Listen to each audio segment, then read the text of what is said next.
All right. Another debate again about Iran and about compulsory hijab in Iran.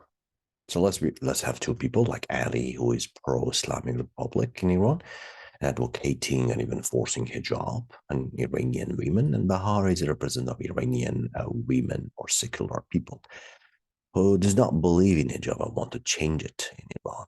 So let's listen to them. We've got some ground rule, and as you can see here, and then I'll ask a chat GPT for a table of summary at the end. So there's quite a lot of things happening here, as you can see. So I'll go step by step and touch base on some of the important parts. So you can see here, if you follow this topic, you see people who are pro-Islamic Republican and say, oh, hijab is a symbol of culture and religion. And they say, oh, it's our duty to preserve it. Bahar says, no, it's not. It's a personal choice. It should not be imposed. And then Ali continues, oh, it's a way to protect women from being objectified and sexualized. Bahar says, no, women should have the right to decide what they wear and what not to. And then it goes on, and here is a simple summary of it, like, oh, Ali says, oh, let's preserve hijab, it's personal choice, and says protected. Ali says protected from objectification, and then Bahar says a right to decide. And finally, Ali says, oh, mandatory with consequences if you don't do it, so we'll have to punish you. But Bahar says a punishing is violating their human rights. Anyhow, so it keeps going, and I ask, how can they reach an agreement? Is there a possibility?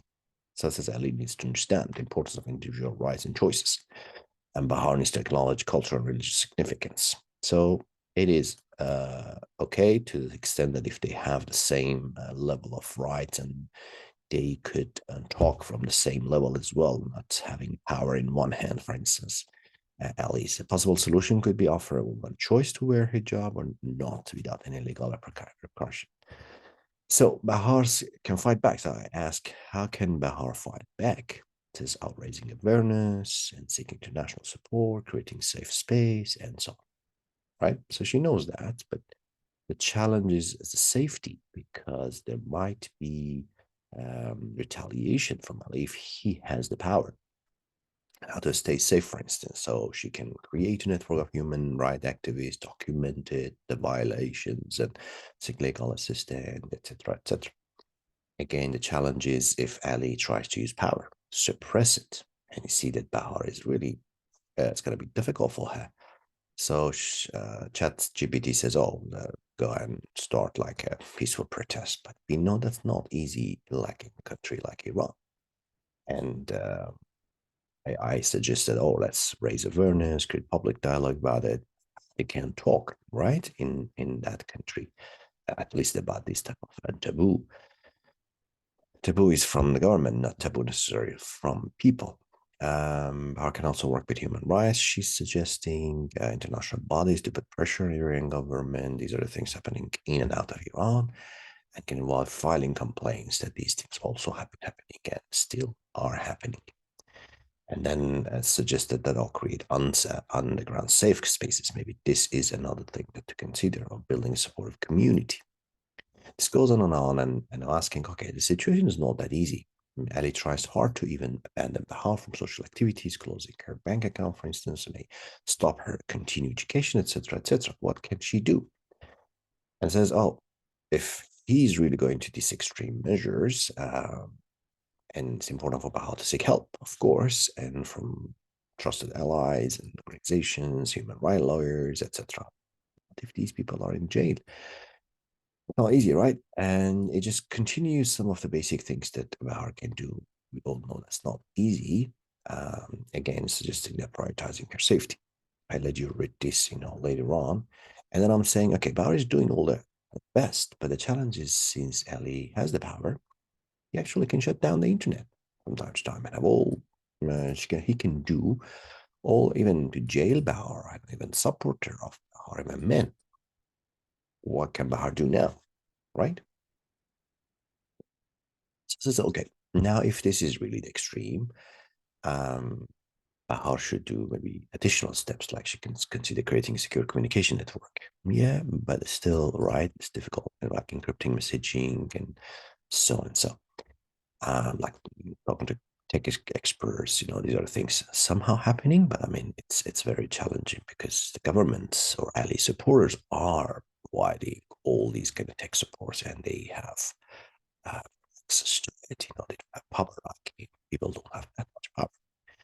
So yeah, the underground network support seems to be key. Um, Collaborating, communicating, etc., etc. And then considering seeking international support. Again, this is not easy for her because you are living in Iran, and you don't have an easy way to lobby, but people outside could do to some extent. Maybe this is people outside. And again, it's talking about our safety and safety. We know that, but again, it's not easy. Anyway, again, I ask, these are important. Bahar does have basic gain. However, some are not practical as she needs to leave and make a living, and Ellie does all they could to support the supporters and sometimes destroying the country's economy. You look at the reals, power versus like dollar. It's unconscious or unconscious. Sometimes they don't even understand what they're doing. But anyway, the Bahar is so busy dealing with all day-to-day activities. So but while Ali is taking advantage of all the resources of the country and forces women and others to live in quiet, miserable situations. Doesn't agree himself when you ask them, but we see that, all right?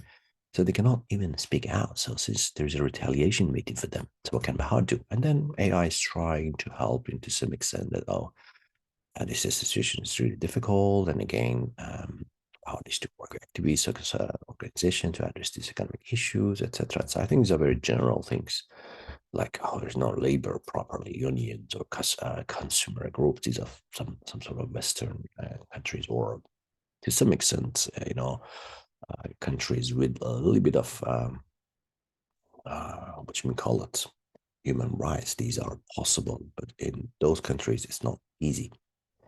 Again, alternative sources of income should have a network of support. This is key. I agree. Like community-based initiatives, yeah, community raise awareness. That is key. They're doing it. They're sharing things. They're sharing like without the hijab going out, etc., etc. This is amazing. The social media and people are doing it. And, this is key. International human rights. They seem to be very quite silent, though they speak from time to time. This is the key. One of the key things. So for Bahar to remain focused and determined, at the face of the adversity. And continue, of course, with her prioritizing her safety and safety of her supporters. Anyhow, and then I can give her some inspiration. I said, okay, in this very sad situation, a very difficult situation, and you got some words, inspirational words from Bahar, and some in Persian as well. I just give you a moment to go through them. Um, you're not alone. You're not alone, of course, in this fight. So many people are supporting you guys. Maybe there are fear out there, but deep down, people really, really want to help.